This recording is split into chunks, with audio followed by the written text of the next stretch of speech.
A city that's given so much. A city of people who aren't afraid to get their hands dirty.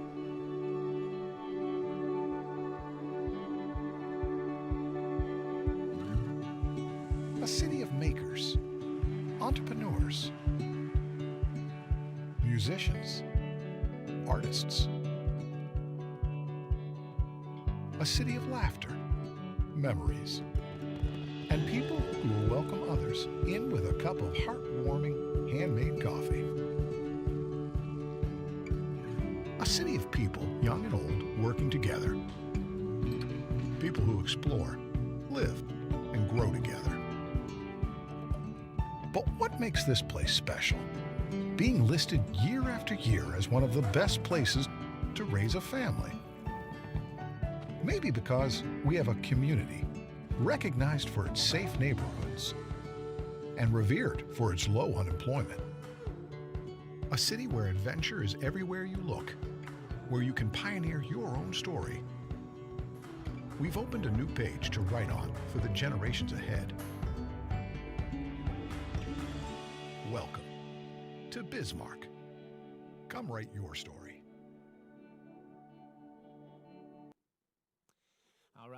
All right. Good morning, everyone. Happy 1 Million Cups Wednesday and happy St. Patrick's Day. Good to see everybody here today. Nice crowd this morning. Awesome to see some familiar faces. And it looks like we have some new folks here today, too. How many first-timers here this morning? A few? Okay, great. Awesome to have you here. Mostly our speakers, which is good. we'll hope you'll be back. My name's Tyler. I'm with CTB at the Ideas Center. I'll be your MC this morning. As always, we like seeing that Bismarck video. I don't know if we saw there was can't remember what website it was, but they were ranking the happiest cities in America. And in the top 3 were both Bismarck and Fargo, which says a lot for North Dakota. In the loop on what's happening at 1 Million Cups here in Bismarck and Mandan. So please download that app if you haven't already. We need to say special thanks to our sponsors. So these folks help us pay for the coffee, help us rent the facility here. We want to give a shout out this morning to our newest sponsor, National Day Calendar. They've come on board as a community member. Our friend Marlo Anderson, our rest of the friends of the National Day Calendar. Thank you, Marlo. Today, National Day Calendar says today is National Corned Beef and Hash Day, not surprisingly on St. Patrick's Day, but it's also National SBDC Day. So we have a packed program for you this morning. We're going to hear a little bit about the SBDCs, the Small Business Development Centers in North Dakota, and we're going to hear from a couple of their clients that have been helped by them and have opened businesses in the last 5 to 10 years here in Bismarck, Mandan. Appropriately, SBDC colors are green as well. So that fit. We didn't plan that. It just happened that way. And also, one of our presenters owns Bennigan's in Mandan, and Bennigan's is Irish American cuisine. So we're on brand this morning. It's great. All right, so what is 1 Million Cups? Why do we do this? So 1MC is a free weekly program, gives local business owners, entrepreneurs, nonprofit founders, folks trying to do good things in our community, an opportunity to get on stage, talk about the opportunity they're pursuing, the vision for it, where they see it going, and discuss what their biggest challenges are. Ultimately, we want to try to help them refine their idea and connect them to resources, whether that be professional service providers like accountants or marketing professionals, or in a lot of cases, other entrepreneurs that have already been down that path and gone that journey. The question we're asking every week is, can we change the face of our startup community here in Bismarck and Mandan by connecting local entrepreneurs over 1 million cups of coffee? This is year 8, year 7, year 8. I think it's year 7. I think this is our 8th year with 1 million cups in Bismarck and Mandan, so I don't think we're to 1 million cups yet, but we're on our way. All right, so after we hear from our presenters this morning, we'll have a Q&A session. We'll have Evan running the mic, and our mic is this big 1 Million Cups mug, so you get to ask your question out of this mug. If you're on our live stream this morning and part of our virtual audience, please put those questions in the chat on the Facebook stream, and we have Kirsten on social media this morning. She'll be asking those questions for you. All right, first up, some community announcements. I think we have a few this morning. First, we have update from our public health department that they are now serving Tier 1C with the vaccine clinic. So Phase 1C is that list on the far right. If you haven't checked this lately and you are in one of those groups or categorized in one of those groups, you have access to that vaccine. So please check the Public Health Department website and get yourself vaccinated if you can. All right, we have an announcement from BNC's. Mark's here.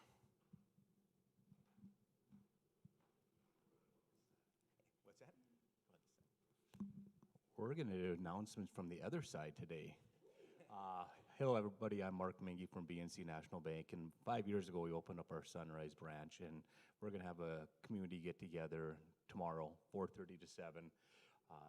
Sunrise is up there by G. Willikers. I think you guys all know where that is. So come join us to celebrate 5 great years up at Sunrise.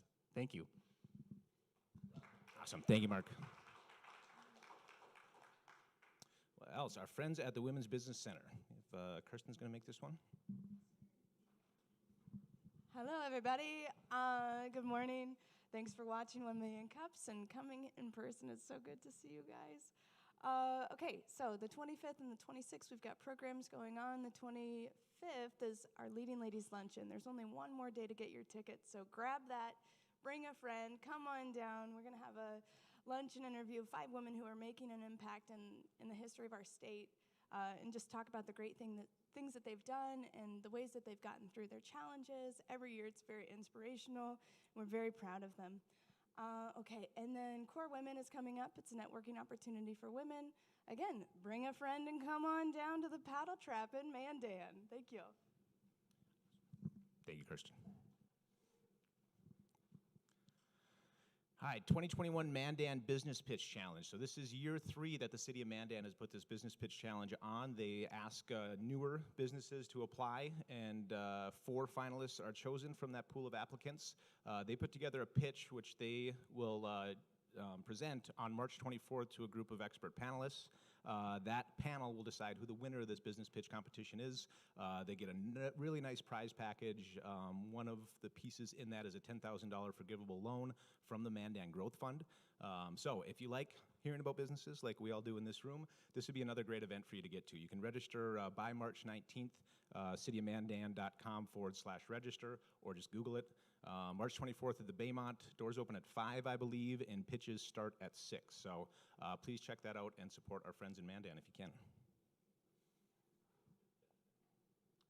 All right, here is our friends at the Downtowners. So Don, Madison, and Kate have Bismarck entered in this Strong Towns competition. So this is a national organization that does a March Madness bracket every year for communities. All right, so we're entered in this. I can't remember how we've done in years past, but I think we had a pretty strong showing. This week, we're up against Elkhart, Indiana. So Bismarck versus Elkhart. We have to go to www.strongtowns.org and vote for Bismarck, okay? We already know we're the second happiest community in the country, all right? I don't think Elkhart knows what they're dealing with. So please go on strongtowns.org, vote for Bismarck, and let's see if we can advance in this March Madness tournament here. All right, so without further ado, I think we'll announce this morning's speakers. So we are packed this morning. We have 3 speakers. We have John Diem from the Dickinson SBDC. John was battling some icy roads this morning, so you might have saw him walk in just as we were getting started here. But John's going to tell us a little bit about what the small business development centers in North Dakota do for us for our entrepreneurial ecosystem. So let's give a warm welcome to John Diem.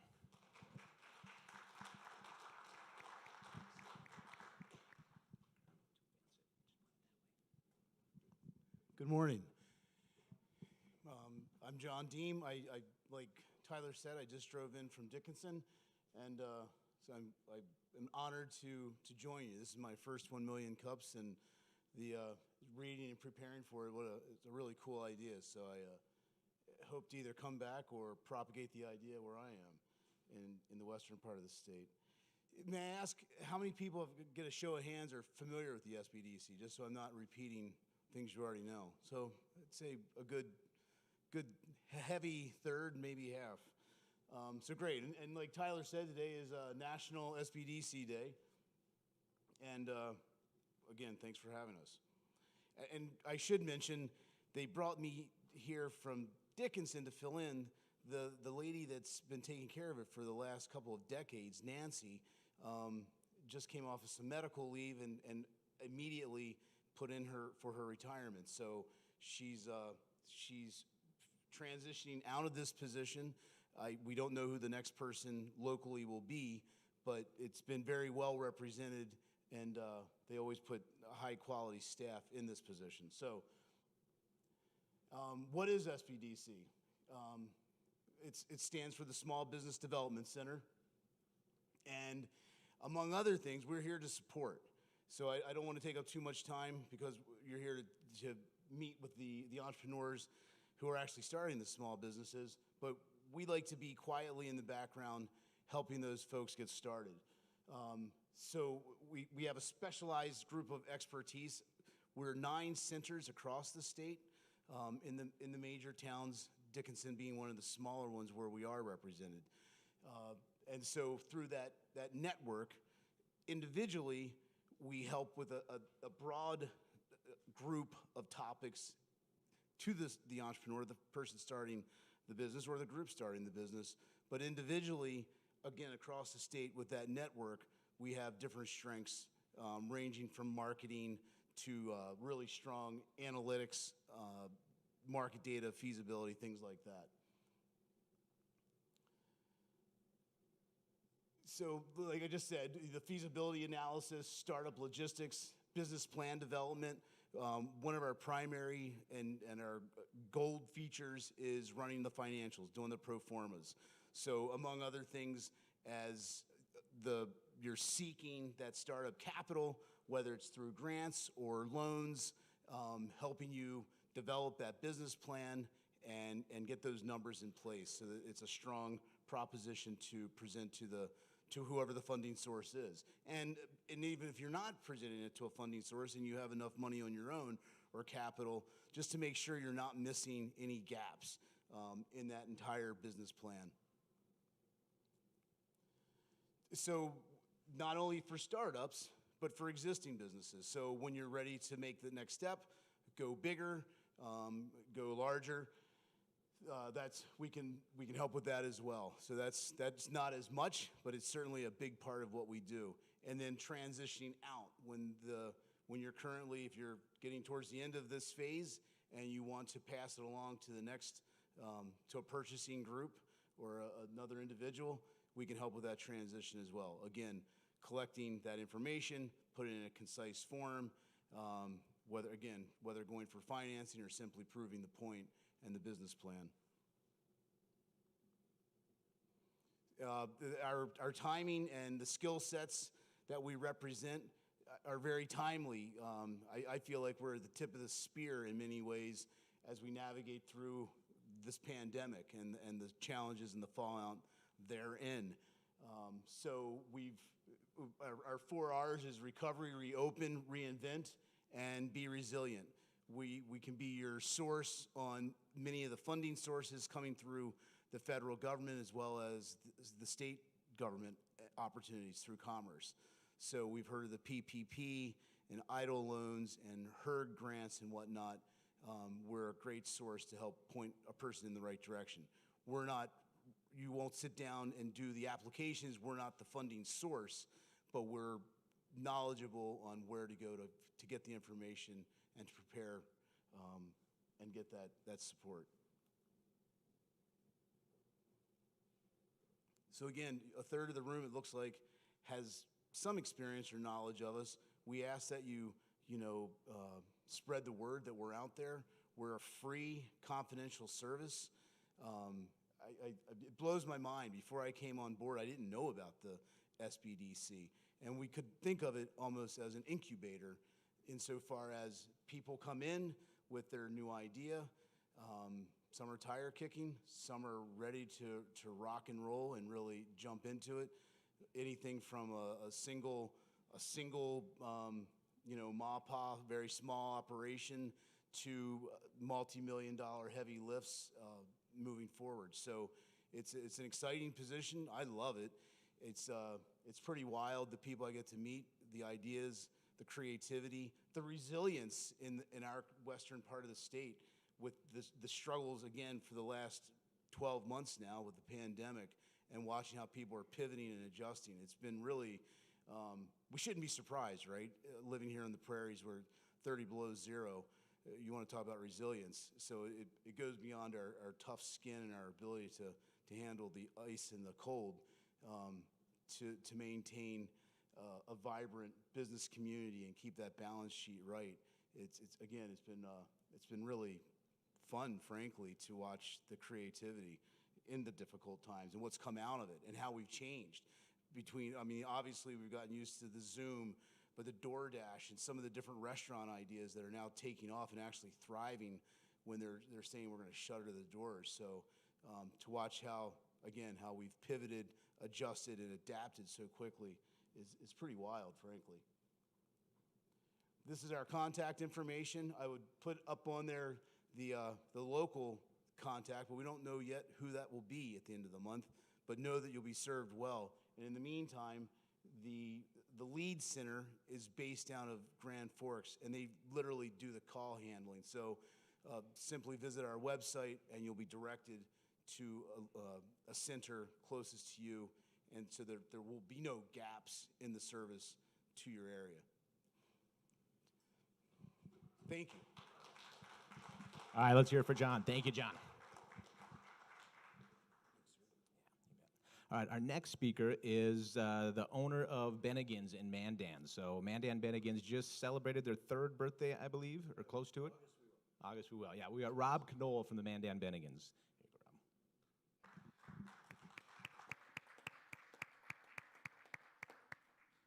Okay, I'm a male.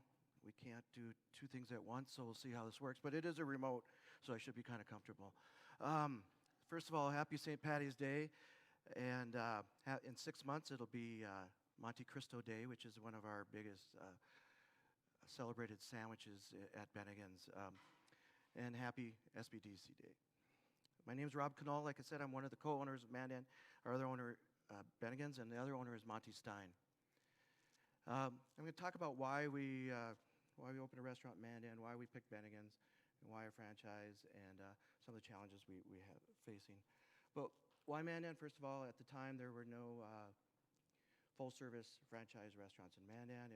Community survey after community survey was one of the top requests for the city.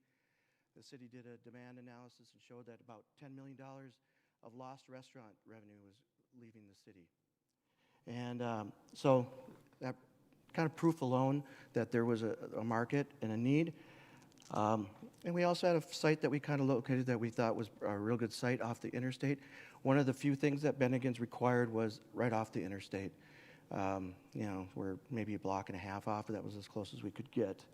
And then lastly, the incentive programs. Obviously, you don't chase money, you chase a market need, but the incentive programs were something that was very important to us. Being first is, sometimes is riskier, and so this helped reduce some of the risk. We had a tax rebate and interest rate buy down, and the city was fantastic to work with. Again, we're off of Interstate 94, the site. It's a great location. It's across from the only middle school in the city where football games are played in the fall on Saturdays, and activities are going on throughout the day and throughout the year even. It's a mile within, 80% of all employees are within a mile of Mandan. We have major employers within, real close, NISC, Cloverdale, the refinery, clinics, HIT Incorporated is just kitty corner from us. All major employers are in that area. And north is where Mandan probably is going to grow, north and south. There's rumors, and that's why I put question mark, that may be where the future high school goes if it's approved next month. You'd think my big ears would hold this, but I'm not going to go through this, but basically this was for Bennigan's. They wanted to see that that there was disposable income within the community to support. Why a franchise and why Bennigan's? Well, brand recognition. Bennigan's is an iconic brand, and its food is iconic. It's Monte Cristo, it's ribs, potato soup, death by chocolate. people remember that from the 70s, 80s. Little history of Bennigan's. It was one of the first franchise sit-down type restaurants established in '76, and then they went bankrupt, I don't know, about 15 years ago. And now it's on its resurgence. But people remember, when we were training in the Illinois restaurant, we were right off an interstate, and almost daily, somebody would be driving down that interstate and see on their Google map Bennigan's, and they're like, oh my gosh, I thought Bennigan's was gone. And they'd stop, and they'd get 3 or 4 Monte Cristos or whatever it is, and they were just so happy to know that they were coming back.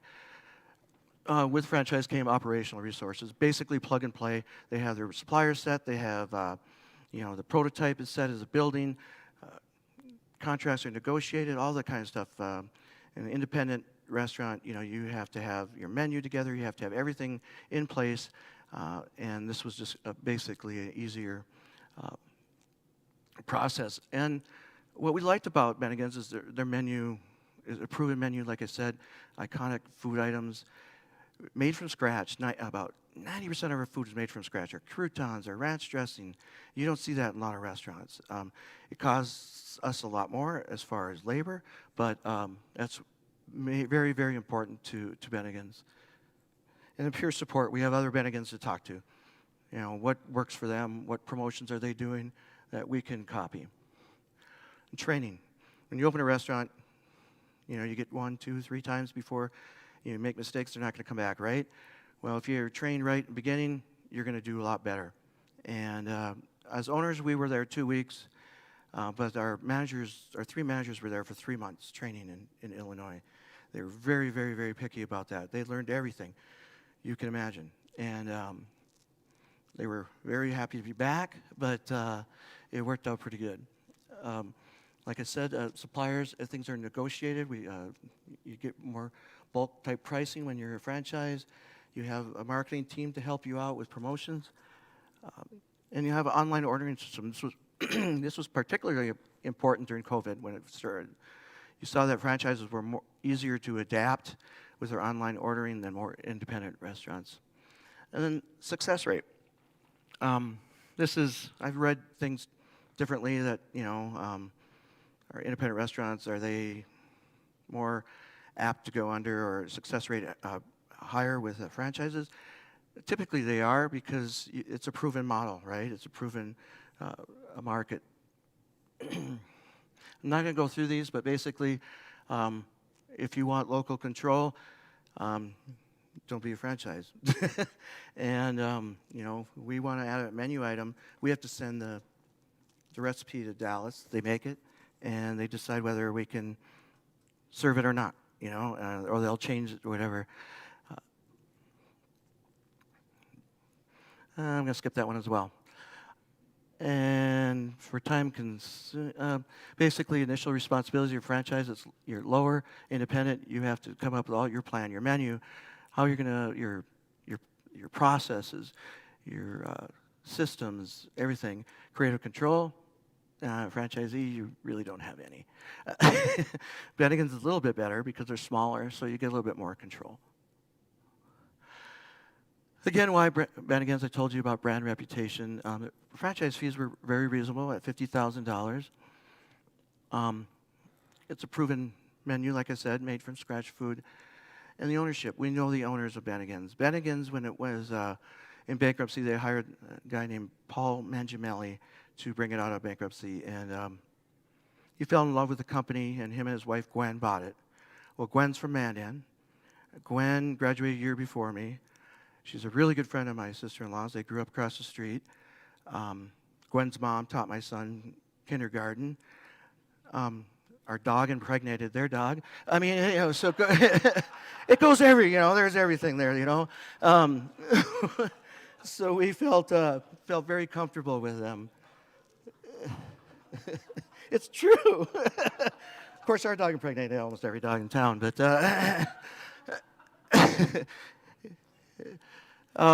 so we also like the mission of Bennigan's. Bennigan offers more generous pours and portions, and it goes beyond the call of duty to deliver legendary experiences to every guest, every meal, every day.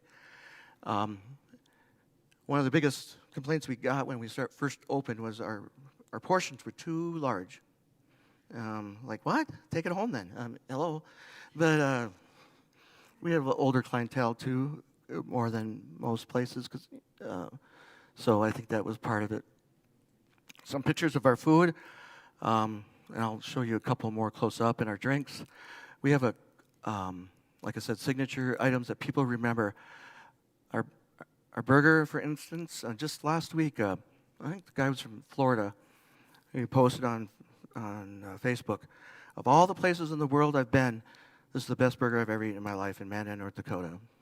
And our burgers are really good. They're really fatty, so they're really good. A lot of grease.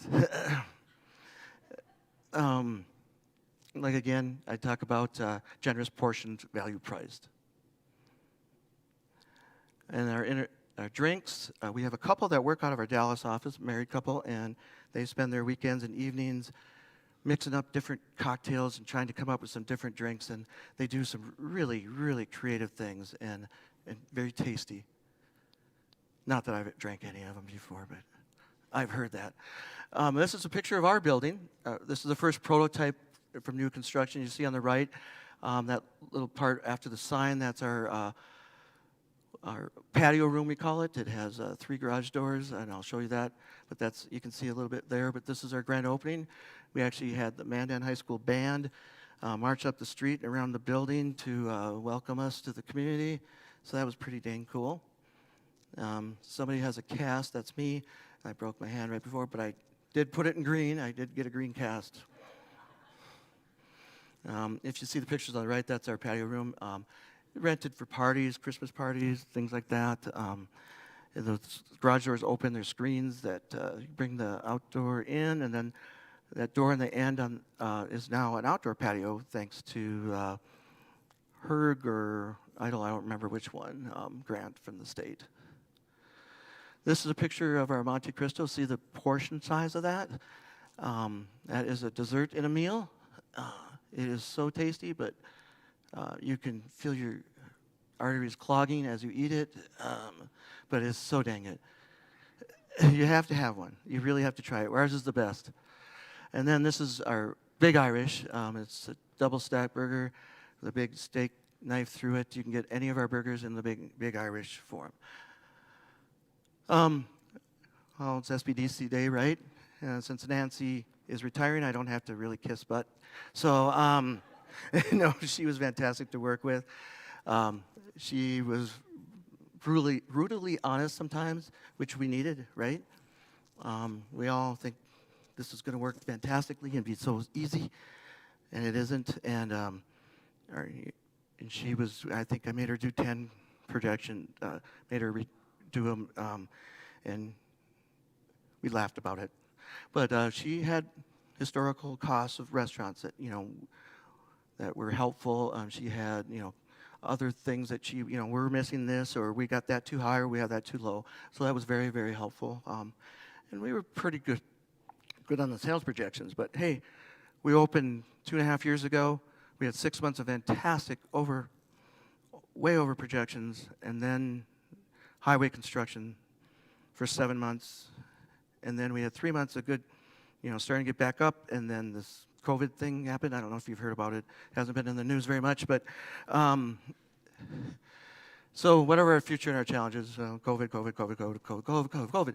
And, what is it going to do? Is it going to, are habits going to change? Are these businesses going to bring everybody back? Are people going to work from home? How's that going to affect lunch? How is it going to affect catering? Is there pent-up demand, and we're going to just see people eating out for, unbelievably for a while? They all these things affect our projections. But our biggest challenge is workforce. We hire somebody last Friday, supposed to start, didn't show up. No call, no nothing. That happens every single day. We cannot find workers. It's just unbelievable. And the people that just don't show up. Call at least, right? But that's probably our biggest challenge that we have today, is finding somebody. And I don't blame some of the, for servers, think about it. They make tips, right? money on their tips. That's where they make most of their money. Well, business, our business was down to 65% for most of the year. It's now maybe about 80%. But so they weren't getting the money, and so they left the business to find something else because they got to make money, they got to pay their bills, got to support their family. And then again, I'll just end it with a picture of Bennigan's. Good work, Rob. Thank you. Thank you. All right, and our last speaker of the morning is Sheyna Stroh-Wiesenberger. So Sheyna is an HR consultant, and she's going to be telling us about Stroh & Associates. So let's hear it for Sheyna. Thank you.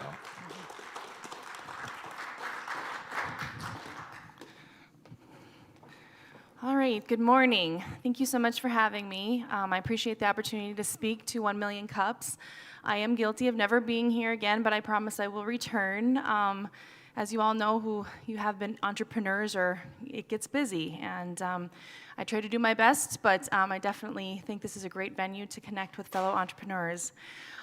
Just wanted to talk a little bit about how the SBA helped me when I founded Stroh & Associates almost 10 years ago. I'm so remiss to hear that Nancy is retiring. She was instrumental in getting me started. I had a robust background in not only human resources, but had been the head account executive at Blue Cross Blue Shield for several years and was looking to instill a more competitive marketplace for not only health insurance, but dental, vision, life insurance, and then ultimately expand those services into HR and compliance consulting. So in the sense of time, I am going to try to quickly breeze through this in less than 8 minutes so that we have the opportunity for questions and answers. So what do we do? What is employee benefit consulting? So rather than having an agent or an agency represent a sole proprietary product, we essentially are contracted, licensed, and partner with all registered insurance companies throughout the state of North Dakota, and in several cases, other states. So we currently are founded in Bismarck, North Dakota, and we have card-holding members in capacities nationwide. So we've really expanded and grown over the last handful of years. We have clients that range from the sole entrepreneur just starting a business to customers of over 1,000 employees. So we have a wide range of options, service models, and we just essentially customize them to that employer group's needs. But essentially, by utilizing benefits with benefit consulting, we ensure these employer groups are getting their best bang for their buck, right? So we analyze their health, dental, vision, life insurance, long-term, short disability options. We negotiate, we use market leveraging, we use claims analysis and data. I'm essentially a data geek. I like the data. I like to do the work that essentially, employer groups typically don't want to meddle with.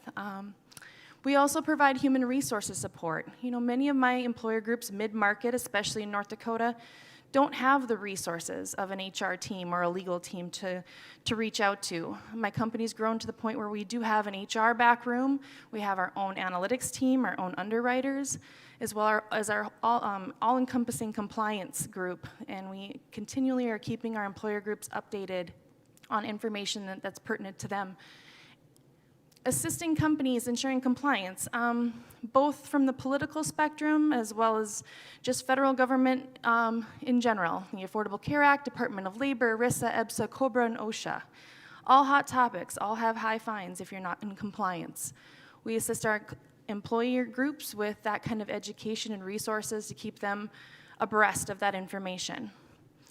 Provide and customize technology-based platform to manage the data and accomplish all of the above. So within the last 4 years, we have the opportunity now to provide an employee benefit-facing web portal that assists our clients in making those elections and keeping their employees educated. This became ever more pertinent during the COVID virus, so rather than having on-site employee engagement sessions, we're pushing out video structures and election opportunities onto their smartphones. So once again, what is benefits plan consulting, right? I thought we just buy health insurance. Well, depending on the size of the group, we can benchmark plan costs, which means essentially we can look at your competitive marketplace. Let's say it's an oil boom. That was our biggest challenge back in the early 2000s was, what is the neighbor doing across the way? Review plan design options. Are you currently in an old grandfathered plan? Do you want to transition to a non-grandfathered plan? Do you want just one plan, or would you like 6 plans? How do you want to structure your employee benefits? What's best for your workforce? Estimate what those renewal costs are. There's nothing more annoying than having someone show up and say, hey, your health insurance is going up, or hey, your dental insurance is going up, and you've got 3 weeks to decide.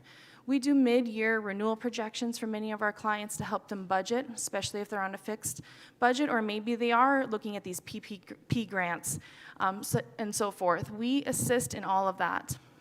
And of course, negotiating rates. That's essentially what I founded the company on. There was a market competitive opportunity when Blue Cross Blue Shield was the monopolistic environment, and slowly we started to have a competitive marketplace. The Medica United Healthcares of the world, of course, the Sanford Health Plan was just getting started. We had a competitive marketplace in North Dakota, and I wanted to leverage that for my employer groups. Streamline plan selection for your employees. Once again, utilizing technology to help them make a decision. Maybe it's a tutorial that helps them guide. Maybe it's a live video they can watch with their spouse at home on their time. Whatever we need to do to get that information to your employees in a manner that they can understand. And of course, ensure education and compliance. We want to do our best to make sure that your employees are not only properly educated, but the employer groups are educated and have a forecast of what's heading down the future, especially in our ever-changing legislative environment. Benchmarking. We can benchmark everything from your health plan cost, high claimants, office visits, and do a full-on analysis for employers, especially in that large group market, helping them identify maybe some areas that we can do some plan design changes to hopefully essentially bend the trend and control cost. Compare plans to similar companies. Let me know who your biggest competitor is. I'll let you know what the norms are. We basically work with you as the employer group to find that fine balance between affordability and being a competitive employer. Managing healthcare costs with claims analysis. Once again, I'm not going to touch too much on that. That's the geek stuff that I love to do. But we help identify areas that maybe we can make some tweaks in the plan design to ultimately save money. So once again, we benchmark, we dig deeper, we find those problems, we explore the solutions, and we visit with those solutions, and we make suggestions on how we can implement those solutions, but ultimately, it is a suggestion. And you, as that employer, you are the one who has to make those decisions on what's best for your group. So once again, what makes us unique, and I ask the question a lot, is are you confident that your agent or person that you're partnered with is getting you the very best possible rates? Most of my true competitors represent 1 or 2 companies, and we can clearly say that we represent you. We basically work with all carriers, but our primary objective is to represent you in that negotiations.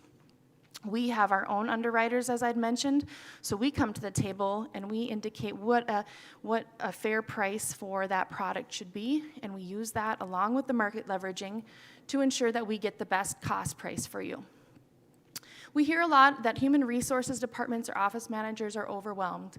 If you found that your employer group is in that case, we have the solutions, everything from training to recruiting assistance, managing healthcare costs. We will help integrate the voluntary benefits into that website platform. We basically streamline, work smarter, not harder. Once again, streamline human resources. We customize the employee web portal so it integrates with your website. Everything is inclusive, everything is streamlined, tracked managed on the back end, reports for everything that you'll need for the federal government. Simplify your open enrollment. Long gone are the days of keeping paper and all that HIPAA data in an office, right? We store and keep everything for you so that once again, if you're ever audited, you have that information, or the employee says, well, I turned that piece of paper in. No, this basically takes care of all those former stresses. And we can also integrate employee benefits education.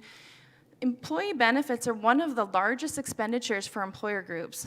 And a lot of employer groups don't leverage that power by ensuring that their employees understand what they're receiving or the cost that's entailed. So we really help with that, not only providing preventative service information, but also education on how they can best leverage their benefit structures. Once again, a little bit more on our workplace wellness. Once we identify problems, we essentially can create a wellness platform if the employer group would like to, have participants, incentive programs for their employees. That's been ever popular. And that's just kind of an example of the mobile access. I mean, the world, especially with COVID, has been pushed to a mobile device. It's also helpful in engaging and having that bidirectional communication with those spouses and children. Everything can be stored from your ID card to your benefit platform to, oh, I had a baby, we punch it in our smartphone, it notifies HR, HR gets it, you get the verification that HR has gotten it, it's good to go. Take control compliance. Compliance fines are ever more, and I anticipate moving forward. There's rumors that more and more Department of Labor audits are going to occur. We do mock Department of Labor audits for our clients and continually push out the new compliance updates. Policy form templates. Is your human resource manual updated? Are your policies in compliance with the new verbiage that's allowable? If you don't know, you can essentially access your back-end portal, take a look and get some additional verbiage. Healthcare reform calculators. That was very popular when the ACA first rolled out. We are still using it primarily for applicable large employer group questions. I get the calls a lot, hey, I own this company, this company, this company, this company. Does that make me a large employer? Well, let's plug in the information. Let's plug in all those part-time numbers. Did you remember that the 30-hour work week is what we're measuring it by? Those types of things, right? So we utilize those tools to basically provide the data to the potential client and allow them to make the decision on how they want to move forward. So what makes us different? You could put any insurance agent, any HR consultant up here, and they're gonna say, hey, we got great people that work for us, we have great service, industry expertise. I think what really separates us, and we did a large survey, 5,500 employers nationwide. I mean, that's pretty substantial database. People are starting to expect more, right? So you look at what a large nationwide broker, a Deloitte, Aon, Marsh McLellan offers. You know, what are they doing? They are doing these things. And Stroh & Associates is the only employee benefit brokerage firm that really has encapsulated all of these services. I mean, there's several agents and agencies that do a great job, and there's even other employer benefit brokerage firms that do what we do. However, we feel that we've really taken it to that next level, where when we're out for bid, we're competing with some of those larger entities, and we're winning those opportunities. So we do the legislative updates. We do the HR support. We have the wellness platforms and programs that we can suggest. We do employee communications. We can automate it where it's automatically fed to their smartphone or to their email. And we have all of these amazing resource portals so that your employees, whether it's your HR manager or your office manager, have the proper back-end tools and support they need. We have a hotline that has employment law attorneys ready at hand to help them in any kind of complex situation. We have HR professionals that they can pull for ideas and suggestions. The options and the opportunities that we can provide those employer groups are just essentially limitless. So they asked me to talk about what the next 5 years is. And this basically describes me in a nutshell. For those of you who don't know me very well, I did see a couple people I know. I am massively afraid of heights. I don't like heights. But I do go on the Ferris wheel, and I do go on roller coasters because my kids like it, right? So that's how I feel about the next 5 years. The next 5 years is going to be full of highs and lows. You know, we have things that are thrown at us. We have COVID. We have all these crazy things. But all we can do as entrepreneurs is believe that we're doing the right thing and get on that darn Ferris wheel and take the leap of faith. If you're doing what you're passionate about, if you're doing what you believe in, and you do what you're called to do, your opportunities are limitless. And so please, if you're looking for a resource or you're looking for someone to really assist you, please reach out to the SBDA. Please reach out to the Idea Center. I will share you my phone number. Please reach out to me. Being an entrepreneur is like being a part of a family. You may not see each other for 2 to 5 years, but when you get together, you haven't skipped a beat. So for the next 5 years, I think my goal is to not only continue to grow Stroh & Associates, but to hopefully help people like you succeed, because I hope to hear your stories in the next coming years. So once again, that's us, Stroh & Associates. We're here locally, here in Bismarck, North Dakota. My phone number is there. You can also do further research on us, being that we had a limited time at www.strohandassociates.com. Thank you so much for your time. All right, thank you, Sheyna. We'll all get back on stage here for Q&A now. Thank you. Did you want the remote? So Rob and John and Sheyna, if you want to join me on stage, we have a little thank time you. left for Q&A. Get a little Stairmaster in. Any certain order that you wanted us? I'll take the one on the end, if that's Okay. good. We have Evan's going to be our mic runner, so if you have a question, please raise your hand, and Evan will ask that question for you. Or Evan will get a mic in your hand, excuse me. Wouldn't it be more appropriate than a great big mug mic on St. Patrick's Day, right? Come on. There may or may not be Guinness in there, but... So I'll get it started with some questions. So Rob, it was interesting to me so you had a couple different stakeholders coming together to build your business, right? You have, of course, your ownership group. You have the City of Mandan. Shout out to our friend Ellen Huber and her team at the City of Mandan, by the way. They put together some excellent studies that you used to get your business off the ground. You had the SBDC, which helped out, and then you had Bennigan's as well. Bennigan's corporate giving you franchisee advice. How well did all those different pieces fit together? Were there any tension points as you were trying to get this business off the ground? Oh, not really. Bennigan's since it was smaller, it was a little easier to work with. And there were other partners, Starian Bank. We also had Lewis and Clark Development Council that helped us quite a bit with some financing and some projections. Tracy Whitney there. It was just actually they were all so helpful. Bank of North Dakota. Everyone was just worked together to make this happen. Ellen was tremendous. Without Ellen, this wouldn't have happened actually. So. That's great. Yeah, I think that's a good deal of what we do at the Idea Center. We're similar to SBDC, and I think that's at least half of the value we provide is connecting folks to other resources, such as John or Nancy or folks like that. But question for you, Sheyna. So you're an HR consultant and a data geek, which I could geek out on your presentation because I'm kind of a spreadsheet geek as well. But you're an entrepreneur as well, right? So as you've grown Stroh & Associates, who have been your biggest partners, not just from startup, but I'm guessing there's been a couple pivot points as you've rode that roller coaster on you need to strategize and think bigger picture. So can you talk about that process at all? Who have been your partners and how you've managed that?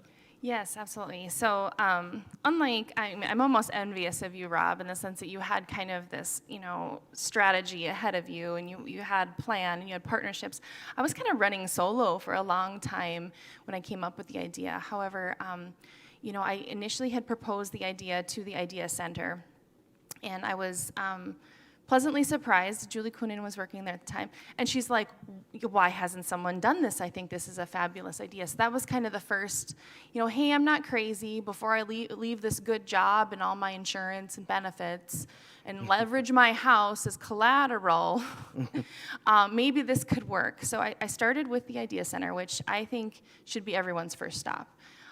She was the one who essentially put me in contact then with Nancy at the SBDC, and I cannot sing her praises enough. She was amazing, and to Rob's point, very hard on the data.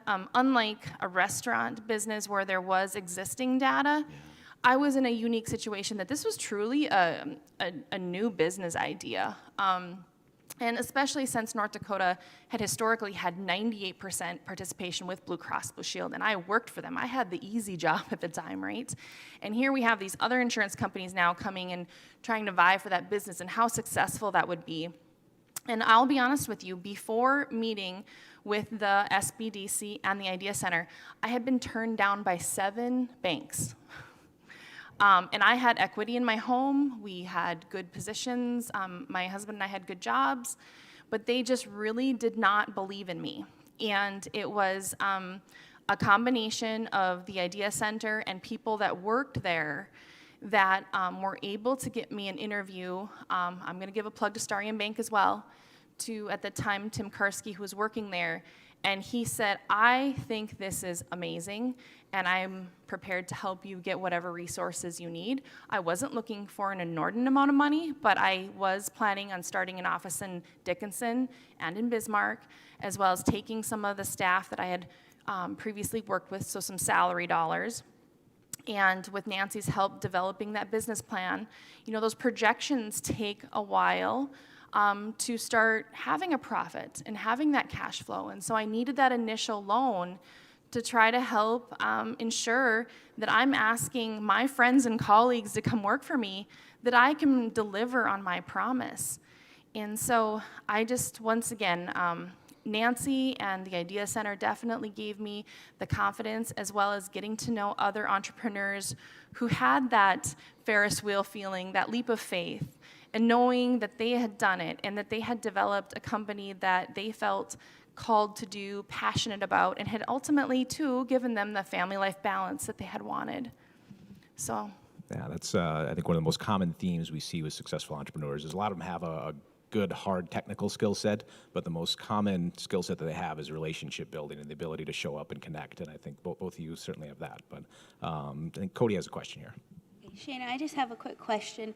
When you were creating, or even currently in your dynamic of your employers or your clients that you work with, do most of them have really large companies? Or do you have anyone that's kind of, you know, singly employed with their position, their organization, or their business, where maybe they're the only ones that are looking for the healthcare plans? Or are they usually larger employers who have a lot of employees? So yeah, our client base ranges from the sole employee of one. Most people don't even realize you can actually get employer group rates if your company is structured a certain way with one employee, right? All the way up to thousands. Now, there's different things we can do as far as data mining due to HIPAA. When I first started my company, we could negotiate small group rates. But essentially, when the ACA came in, the negotiation power got taken away because the federal government came in and started structuring, you know, certain metallic plans and so forth. Now, there's other different options as well. So our true negotiations and some of the things are a little bit more limited, but we still, how we work with our small employer groups is essentially we let them know what the options are every year. We keep them abreast because ultimately, what a lot of people don't realize is every carrier refiles for increases annually, right? And the carriers don't know what each carrier is going to file. Now, in the large group market, we can use more of that benchmarking and data analysis because we can extrapolate the data from the existing carrier, do our own analysis, and then also have those conversations with underwriters and actuaries with the other carriers. And there's always the human factor. Each underwriting entity from every carrier has a different perspective on what that plan is going to cost, and then we bring in our autonomous opinion. But no, my favorite clients, I have clients that start out with 2 people and now have over 150 employees.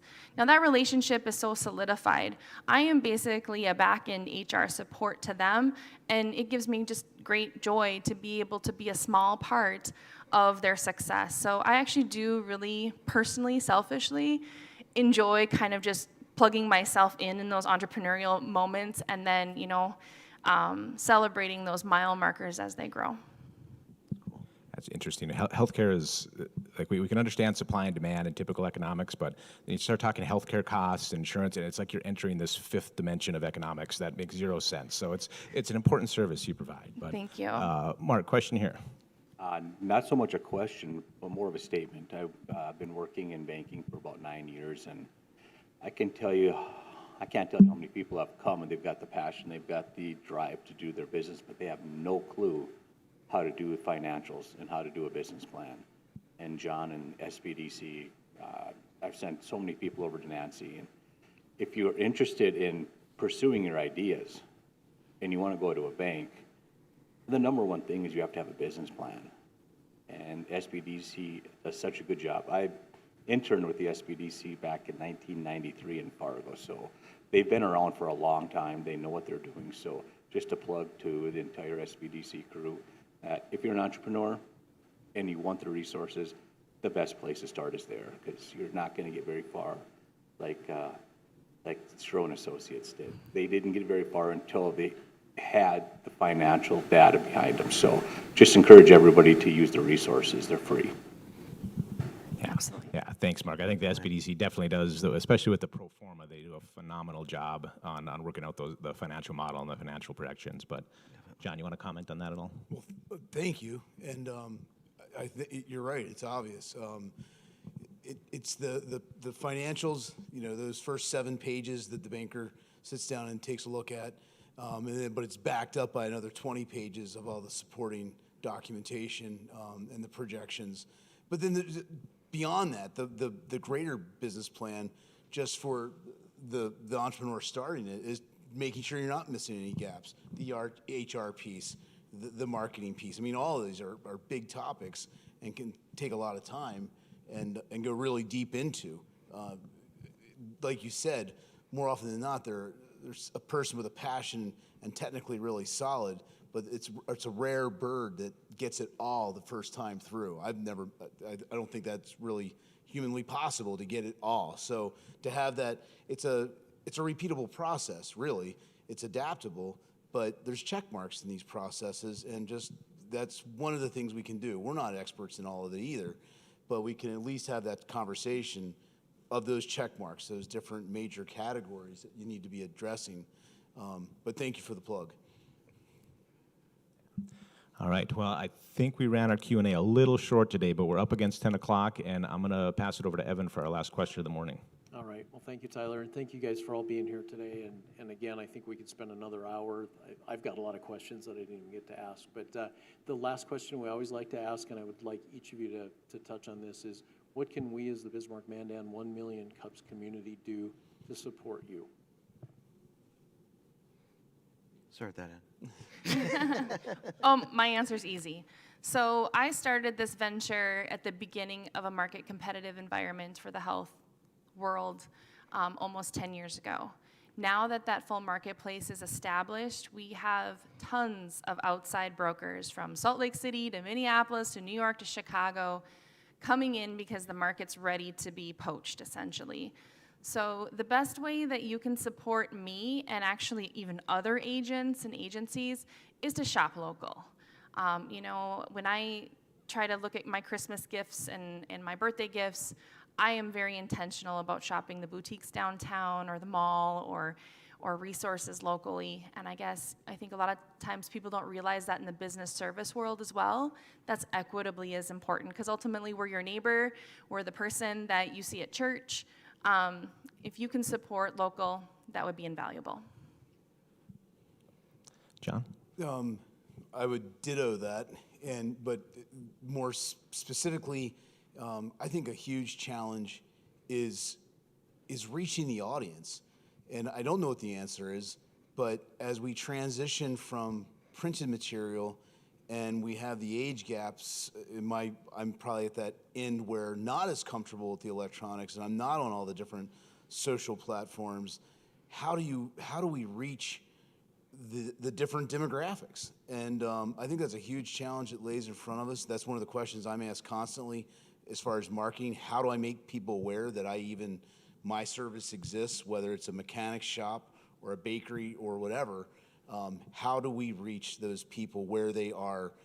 What is their medium? What are they reading? How are they getting their information? And it's so splintered at this point to have a meaningful marketing campaign is tough, and how to do it. So that's one of the big challenges I see moving forward. Well, quite honestly, that was what I was going to mention. My daughter said it was sick that I was on Instagram, so she made me get off it. She said I'm way too old for it, But it's what is the newest and best social media platform, and who's where, and what is the best way to advertise. And but I guess, like I said, I mentioned before, our biggest challenge is workforce, and I don't know that there is quite an answer for that, or ways to help. And I guess the other thing is, if you haven't tried Bennigan's, stop in. It's not that far away from Bismarck. And it's St. Patrick's Day, so it's appropriate today as well. And there's green beer, yeah. All right, well, let's hear it for our 3 presenters this morning. Thank you for giving us some time and telling us a bit about your stories today. National SBDC Day. We do have SBDC centers around the state. So Dickinson, Bismarck, Fargo, Grand Forks, Minot, and Keith is in Williston or Watford? And Keith Olson in Watford City. So wherever you're at in the state, there's an SBDC center available to you. So lean on them. It's free. All right. So if you would like to present at 1 Million Cups, go to 1millioncups.com/bizman or present and apply to present. Also, if you know anybody who you think would be has a concept they want to get on stage and pitch, we'd love to have them present here.